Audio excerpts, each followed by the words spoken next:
Lucas 24, verso 13, que diz assim a palavra do Senhor. Glória a Deus.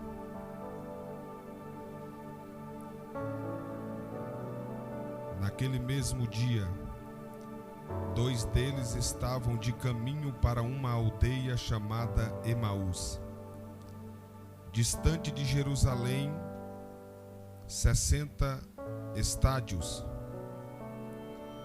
e ia conversando a respeito de todas as coisas que sucedia. Aconteceu que, enquanto conversavam e discutiam, o próprio Jesus se aproximou e ia com eles. Os olhos, porém, estavam como que impedidos de o reconhecer. Então lhe perguntou Jesus: que é isso que vos preocupa? E de que ides tratando à medida que caminhais? E eles pararam entristecidos. Um, porém, chamado Cleopas, respondeu dizendo: és o único, porventura, que, tendo estado em Jerusalém, ignoras as ocorrências destes últimos dias? Ele perguntou quais, e explicaram o que aconteceu a Jesus, o Nazareno. Era varão profeta, poderoso em obras diante de Deus e todo o povo.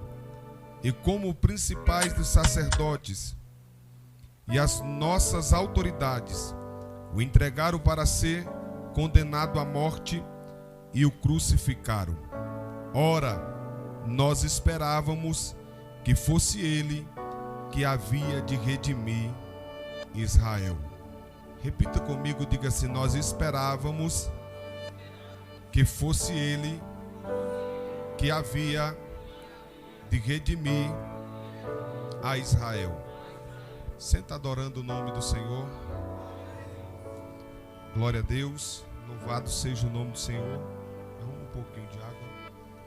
Irmãos, nós estamos diante de uma palavra poderosa e extraordinária. Nós sabemos que no capítulo de número 23 trata-se acerca da crucificação de Jesus. A Bíblia diz que Cristo, ele é condenado à morte de cruz, ele é crucificado, como todos nós bem sabemos. E no capítulo de número 24, a Bíblia diz que as mulheres se reuniram para ir ter com ele no sepulcro. Elas prepararam todas as especiarias para perfumar o corpo de Cristo. E a Bíblia diz que elas saem em direção ao sepulcro à alta madrugada. Mas quando elas chegam, a primeira coisa que elas identificam é que a pedra que era posta na boca daquele sepulcro estava removida. Elas percebem que a pedra está removida. Quando elas entram dentro do sepulcro, o corpo de Cristo não estava lá. E de repente apresenta-se a ela 2 varões de vestes resplandecentes e indagam a elas dizendo: por que procuram o vivo dentre os mortos? Ou procura entre os mortos aquele que está vivo? Ele libera uma palavra dizendo às mulheres: Cristo ressuscitou. Elas voltam atemorizadas e vão até os discípulos e dão a notícia dizendo que Cristo ressuscitou. Quando elas levam esta palavra, a Bíblia diz que os discípulos correm em direção ao sepulcro. O primeiro discípulo, diz a Bíblia, um correu primeiro. O que correu primeiro adentra dentro do sepulcro. E quando ele entra dentro do sepulcro, ele vê os lençóis bagunçados pelo chão. Ele vê aqueles lençóis e sai para fora. O outro discípulo adentra E quando ele adentra, ele observa de maneira mais sucinta. E ele percebe que na cabeceira havia um lenço dobrado. Aquilo era um sinal de Jesus para os seus discípulos. Na cultura judaica, toda vez que um servo adentrava a sala do seu senhor, ali onde eles se alimentavam, se ele observasse e visse o lenço jogado à parte, significava que o seu senhor já se alimentou, já terminou, e ele pode retirar a mesa. Mas toda vez que ele observava sobre a mesa o lenço dobrado, o seu senhor estava indicando para ele: eu só vou ali, mas volto já. Quando o discípulo adentra aquele sepulcro e observa o lenço dobrado na sua cabeceira, era Cristo dizendo: breve eu voltarei. Os discípulos voltam com alegria, mas muitos discípulos estão voltando às suas residências, às suas cidades. E é o versículo que nós lemos. A Bíblia diz que tem 2 discípulos que estão de volta para sua casa, quem sabe de volta aos seus fazeres. E eles vêm trocando algumas palavras. Eles estão com seu coração entristecido. Eles estão cabisbaixo, triste e abatido com todo aquele acontecimento. Quando de repente Cristo se apresenta diante deles. E quando Cristo se apresenta, a Bíblia diz que os seus olhos estavam como que fechados. A primeira coisa que eu observo aqui nesse texto é que a ausência de Cristo, a ausência da presença de Cristo, faz com que algumas pessoas não conseguem mais enxergar o seu objetivo. Pastor Daniel, não entendi. À luz da Bíblia Sagrada eu entendo, irmão, que todo crente, quando ele começa a se distanciar da presença de Deus, da palavra de Deus, das coisas de Deus, da casa do Senhor, ele começa a ficar como cego. Ele não consegue enxergar aquilo que está diante dos seus olhos. Quem é que não se lembra? A Bíblia diz que Abraão, ele entrega na mão de Agar um pote de água e um pedaço de pão, e a Bíblia diz que ela sai errante pelo caminho. Ela deixa o menino distância de um tiro de flecha, para que não visse o menino, aleluias, morrer. Mas sabe o que eu acho interessante? É que quando o anjo do Senhor apresenta-se a Agar, a primeira coisa que vai acontecer é: a sua visão vai ser aberta. E quando a sua visão vai ser aberta, ela percebe que bem próximo dela havia uma fonte de água. Pastor Daniel, não entendi. Quem sabe você adentrou aqui nesta noite, não está conseguindo ver nada além, ou quem sabe um passo diante de você, mas o grandão está na casa e está dizendo: ei, se você crer, se você acreditar, é a noite que eu vou abrir a tua visão, e você vai começar a contemplar milagre diante da sua presença. Me ajuda a pregar. Olhe para alguém que está do teu lado e diga para ele: a ausência de Deus faz com que você deixe de enxergar aquilo que Deus tem para a sua vida. Perceba que os discípulos estão no caminho de Emaús. Jesus se apresenta diante deles, eles não conseguem ver que é Jesus. Jesus pergunta para eles: o que vocês vêm conversando? Ou que palavras vocês vêm trocando diante do caminho? Um olha para o outro e diz: tu por acaso é peregrino em Jerusalém? Não sabe tudo o que tem acontecido acerca de Cristo, acerca de Jesus, um homem poderoso em palavras, um grande profeta, poderoso em obras, em palavras. Perceba que esses discípulos aqui viram Jesus operar milagres, sinais e maravilhas. Esses discípulos aqui viram Jesus profetizar palavras de vida eterna. Esses discípulos aqui tiveram um contato com Cristo, tiveram uma experiência com Cristo, mas agora eles estão caminho de volta para casa, olhando para aquele moço que apresentou-se para eles, que era o próprio Cristo, e diz: tu não sabes tudo o que tem acontecido acerca de Cristo, poderoso em obras e palavras. E nós pensávamos que era ele, o remidor de Israel.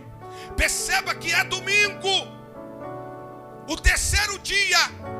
Aqueles discípulos estão voltando para casa porque deixaram de acreditar naquele que era um grande profeta. Deixaram de acreditar naquele que operava obras poderosas. Deixaram de acreditar naquele que tinha palavras extraordinárias.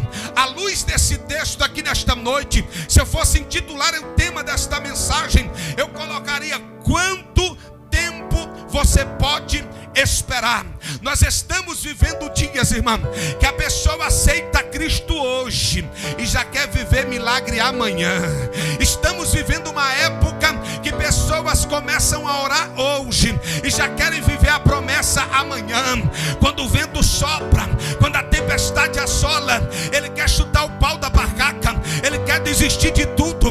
E o Espírito Santo de Deus está perguntando para alguém aqui nesta noite: será que você pode esperar um pouquinho mais? Será que você pode esperar um pouquinho mais? Será que você pode esperar só mais um pouquinho? Pessoas que estão desistindo do chamado, pessoas que estão desistindo da promessa, pessoas que estão desistindo daquilo que Deus falou. E de uma coisa eu tenho certeza, irmão: se Deus falou, passa céu, passa terra, mas a sua palavra se cumpre. Porque Jesus não é homem para que minta, e nem filho do homem para que se arrependa. Ele está presente nesta reunião e está falando ao meu coração, ao coração de alguém nesta noite. Ei, já foi dito e eu vou repetir nesta noite: a promessa permanece de pé. A promessa permanece de pé. A promessa permanece de pé. Pastor Daniel, mas tem muito tempo que eu estou buscando, tem muito tempo que eu estou esperando. Eu vim aqui como resposta de Deus para o coração de alguém. O grandão está na casa e está dizendo: espere só mais um pouquinho. Me ajuda a pregar. Olhe para alguém que está do teu lado, pergunta para ele: tu pode esperar só mais um pouquinho? Aleluia. Toda promessa existe um tempo de espera. Toda promessa existe um tempo de espera. A Bíblia diz que o céu se abre e José tem sonhos extraordinários. Só que a partir daquele momento, José não vai viver os sonhos que Deus mostrou para ele, mas José vai atravessar o caminho de dor. José vai atravessar um caminho de perca. José vai atravessar por um caminho de humilhação. José vai atravessar por um caminho aonde todos os seus irmãos vão lhe abandonar, vão lhe lançar dentro de um poço e vão lhe vender como escravo. Perceba que o sonho quem deu para José foi Deus. Não foi carne e nem sangue que revelou aquele sonho, foi Deus. Mas para que José se assentasse à cadeira de governador do Egito, ele teve que passar por um processo. O grandão está na casa e está dizendo: ei, a promessa permanece de pé. Tem milagre para a tua vida e tem providência, mas tem o caminho de dor. Tem o tempo de espera. Tem um tempo de espera. Estamos vivendo uma época, tu já deve ter visto por aí, a pessoa ela dorme diácono, ela dorme diácono e ela acorda apóstolo. Só que tu nunca vai descobrir, irmão, quem ungiu ele e quem ungiu ela. Por quê? Porque não existe. Ele mesmo se ungiu. Subiu lá no monte, deu umas 3 rodadas. Subiu diácono e desceu apóstolo daquele lugar. Por quê? Porque não consegue esperar. E à luz da Bíblia, eu nunca vi alguém ministerialmente falando, entrar dentro de um elevador, apertar o número 12 e subir e dizer: agora eu alcancei aquilo que Deus tinha para mim. Não, ministério, irmão, é aquilo que Deus mostrou para Jacó. A Bíblia diz que Jacó coloca uma pedra como travesseiro, quando de repente o céu se abre e ele vê anjos subindo e descendo, subindo e descendo. Pastor, de elevador? Não, degrau por degrau, degrau por degrau, degrau por degrau, degrau por degrau. Eu não sei o que você está querendo, eu não sei o que você está buscando, mas o grandão está na casa e está dizendo: tem um tempo de espera.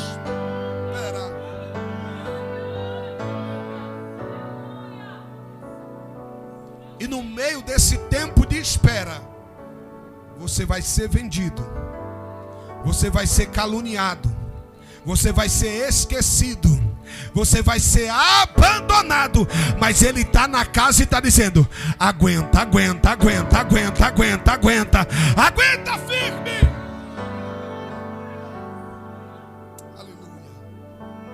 São 2 discípulos que tiveram contato com ele, que tiveram o privilégio de ouvir a palavra liberada da sua boca. Perceba que a primeira coisa que ele diz é: um poderoso profeta. Nós sabemos que grandes profetas vieram e fizeram grandes revoluções, como Elias, o profeta do fogo, Eliseu, o profeta da porção dobrada, como João Batista, a voz do que clama no deserto, como Jeremias, o profeta chorão, Isaías, o profeta messiânico. Mas diante de todos esses profetas, esses 2 discípulos aqui entenderam que Jesus era um poderoso profeta. À luz de tudo que eles conheciam, eles perceberam que Cristo era poderoso. Segundo, poderoso em obras.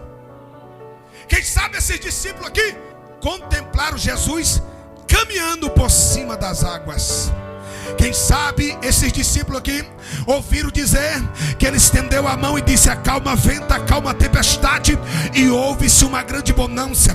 Quem sabe esses discípulos aqui presenciaram na hora que ele disse: Lázaro, venha para fora. Quem sabe esses discípulos aqui foram um dos que ficaram do lado de fora na casa de Jairo, quando ele liberou um grito dentro do quarto dizendo: Talita cumi, que significa menina, levanta. Quem sabe esses discípulos aqui contemplaram Jesus curando a sogra de Pedro, curando o homem da mão mirrada. Quem sabe eles contemplaram Jesus expulsando o demônio daquele menino lunático, expulsando o demônio da Maria Madalena. Eles contemplaram obras extraordinárias. É por isso que eles estão dizendo: ele era poderoso em obra, poderoso em obra, poderoso em obra. Terceiro, eles olham e dizem: poderoso em palavra. Parece que eu vejo um centurião chegando e dizendo: mestre, entra dentro da minha casa, porque eu tenho um servo que está enfermo. De repente Jesus diz: eu vou lá na tua casa. Aquele centurião faz uma autoanálise e diz: não sou digno que entre debaixo do meu telhado, mas libera apenas uma palavra, apenas uma palavra, apenas uma palavra. Esses discípulos aqui contemplaram Jesus pregar sermões extraordinários. É por isso que eles estão dizendo: ele é poderoso em palavra. Foi ele que liberou uma palavra dizendo: Pedro, antes que o galo cante, tu vai me negar por 3 vezes. As palavras dele, as palavras dele, as palavras dele, a palavra dele. Perceba que eles começam dizendo que é um poderoso profeta. Segundo, é poderoso em obra. E em terceiro, para fechar, é poderoso em palavra. É poderoso em palavra. É poderoso em palavra, porque o que as obras não fizer, a palavra faz. A palavra faz. A palavra de Deus.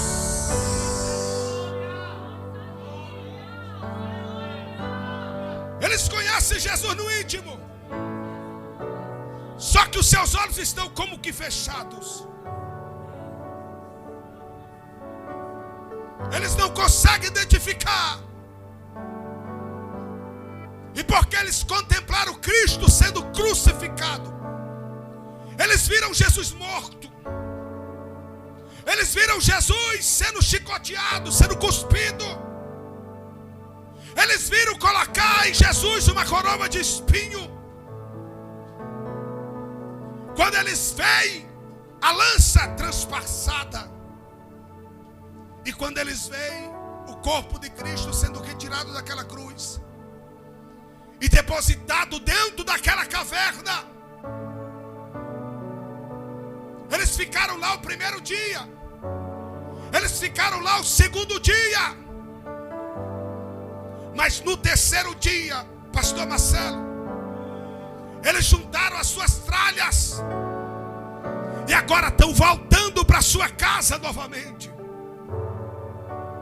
Parece que eu vejo eles dizendo: olha, já é o terceiro dia, não tem mais jeito, não tem mais solução. Nós achávamos que ele seria o remidor de Israel. Nós achávamos que ele ia levantar o seu governo de forma poderosa e extraordinária, ia nos arrancar da mão dos romanos. Mas já o terceiro dia, Pedro negou ele, desapareceu do mapa. Os discípulos estão sumidos. E a pergunta do Espírito Santo aqui para alguém nessa noite é: quanto tempo você pode esperar? Porque tem gente, irmão, que quando a porta se fecha, ele desvia. Foi falado aqui sobre Jó.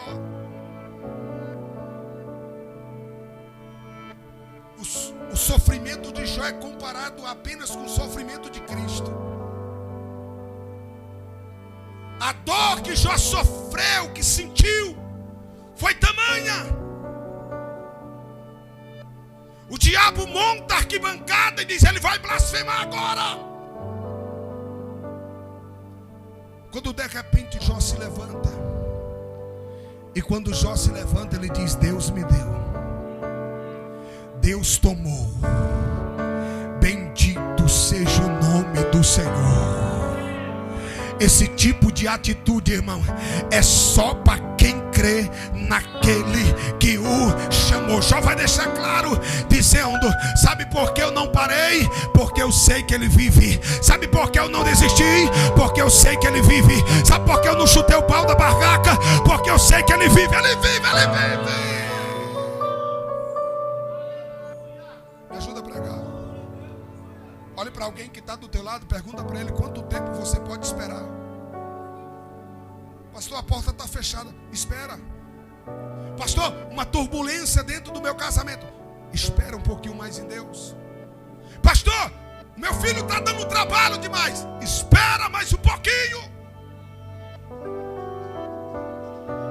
Olha para alguém que está do teu lado, irmão, me ajuda a pregar. Diga para ele: fica no óleo.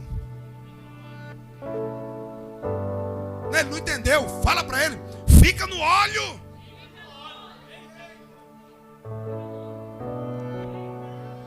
Um jovem queria pregar, o sonho dele era pregar. E todo novo convertido é assim, irmão: quer pregar, quer cantar, quer orar, quer profetizar. E ele queria pregar, e o pastor olhava para ele e falava: fica no óleo. Pastor, mas eu quero pregar. O pastor olhava para ele e dizia: meu filho, fica no óleo. Pastor, mas eu quero pregar. E ele: meu filho, fica no óleo. Fica no óleo.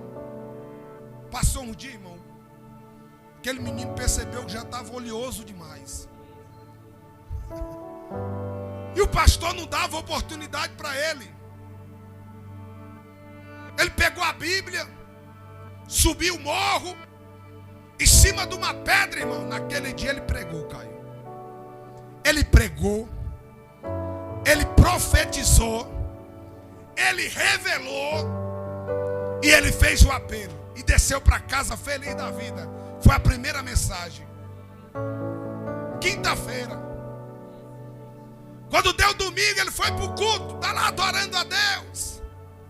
E de repente chega um jovem vem até o altar, o culto acontecendo, ele vem até o altar e puxa 2 revólveres, coloca em cima do altar.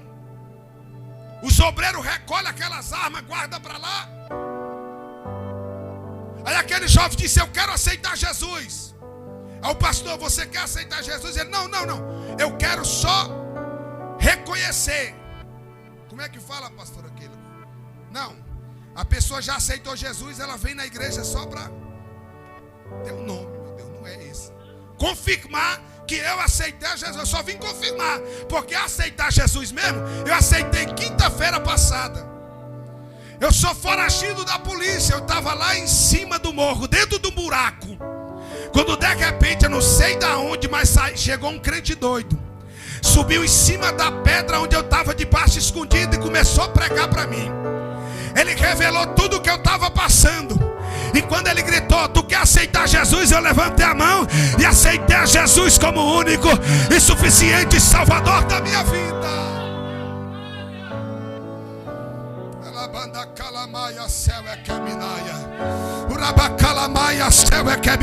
O grandão está na casa e está falando para alguém: fica no óleo, porque o teu tempo vai chegar. O teu tempo vai chegar. O teu tempo vai chegar. O teu tempo vai. Eu vou profetizar nesta noite: dias virão, dias virão, dias virão de vitória.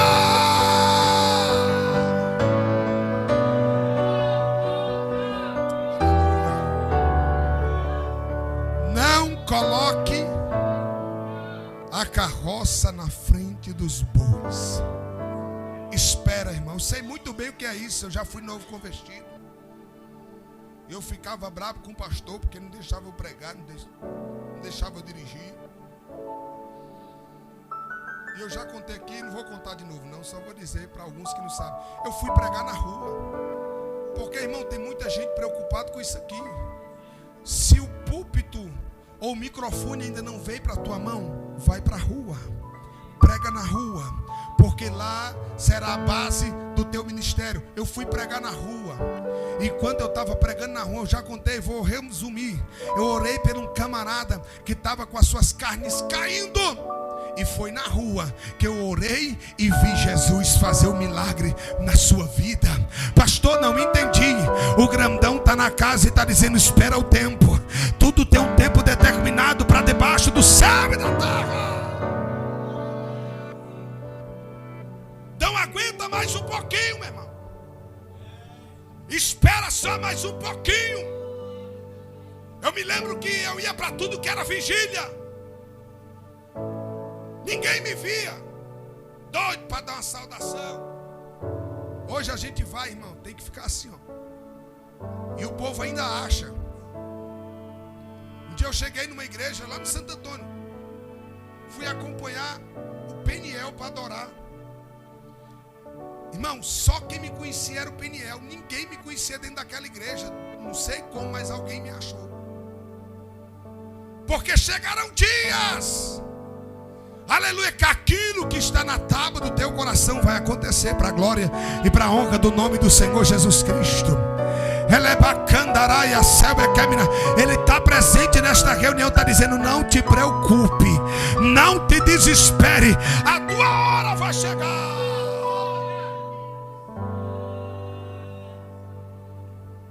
Então esses 2 discípulos aqui, irmão, não conseguiram esperar. Eles observaram, viram o cenário de caos, de perca, de dor, e disseram: não, vamos embora. Aí Jesus começa a conversar com eles, os olhos estão fechados. Eles chegam na aldeia. Aí Jesus faz, presbítero Marcos, que vai passar de largo.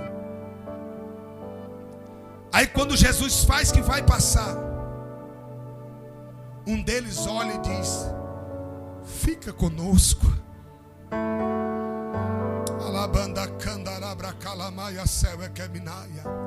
Já é tarde. Fica conosco só mais um pouquinho. Os olhos daqueles homens estavam com o que fechado, mas era impossível, aleluia, não identificar as palavras que eram liberadas. Os olhos estavam como vendados, mas o coração já estava queimando, a alma já estava queimando, por dentro já estava queimando. Eu vou profetizar aqui nesta noite. Quem sabe adentrou alguém aqui nesta noite que está com os olhos como que fechado. Eu quero profetizar a luz da Bíblia. Nesta noite o teu coração vai voltar a queimar por causa desta palavra. O teu coração vai começar a ter alegria por causa desta palavra, porque eu nunca vi outro segmento, irmão, que pega o pobre do pó e do monturo e coloca para sentar entre o príncipe. É a palavra de Deus, é a palavra de Deus. Está escrito que a palavra de Deus é como espada de dois gumes afiada, que vai à divisão da alma, juntas e medulas, e é apta para decidir pensamentos e intenção do coração. Olhe para alguém que está do teu lado, diga para ele: aonde nada for, a palavra vai. Ah, meu Deus do céu, a palavra vai. A palavra vai, a palavra vai. Não, irmão, você não pegou, vou profetizar. Joga a mão direita para cima. Nesta noite o grandão está na casa e está dizendo: eu estou colocando sobre a tua boca as minhas palavras. Eu estou colocando na tua boca as minhas palavras. Eu estou colocando na tua...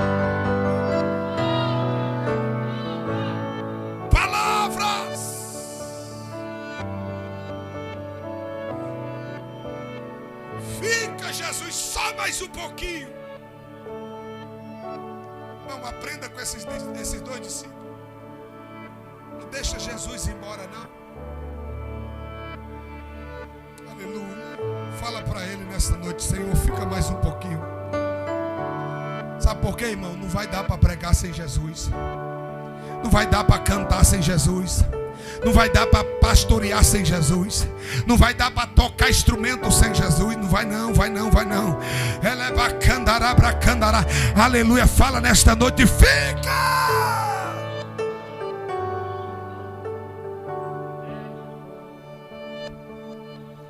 Eles olham e dizem: Senhor, fica só mais um pouquinho. Eu disse que Jesus é educado, Carlinhos. Quando a gente chama, ele vem. Testemunho da serva de Deus, precisando de um milagre, só foi chamar. O segredo é só chamar, irmão. Não tem dificuldade, é só chamar. Jesus, entra aqui. Jesus, toma o controle de tudo. Toma o controle da minha vida. Toma o controle da minha casa. Toma o controle do meu casamento. Toma o controle dos meus filhos. Toma o controle das minhas finanças.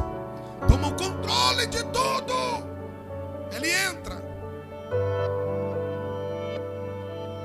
Ele senta uma mesa. E a Bíblia diz que ele pega o pão, parte o pão e entrega para eles. E a Bíblia diz que no partir do pão, os seus olhos são abertos e eles percebem que era Jesus. E Jesus desaparece. Eles olham um para o outro e diz: por acaso o nosso coração não queimava?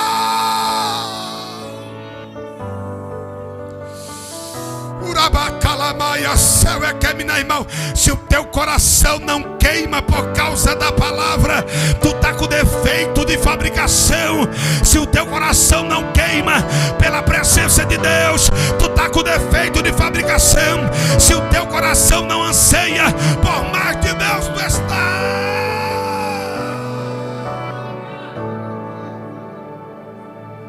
O nosso coração queimava. O nosso coração queimava. Ele falava e o nosso coração queimava. Ela bacalamaia céu. Eu disse aqui já nesse altar, vou repetir. irmão, se uma criança subir essa tribuna, você tem que sentir Deus. Se um novo convertido assumir essa tribuna, você precisa sentir Deus. Você precisa sentir a presença de Deus. Tem pessoas que assentam numa cadeira como essa, aí diz: a pastora cantou, não senti. Fulano pregou, não senti. Parece que ele tem um termômetro, que ele sabe quem tem e quem não tem. Eu vou liberar uma palavra aqui ao teu coração.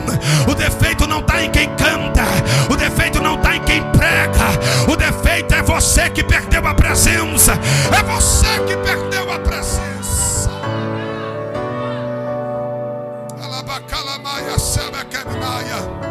É você que desistiu de lutar, é você que decidiu pular da embarcação. Mas Jesus está na casa e está dizendo: Daniel, alguém já estava com o pé quase lá no mundo, alguém já estava quase lá fora, mas nesta noite ele está presente e está dizendo: eu decidi resgatar, eu decidi resgatar, eu decidi resgatar.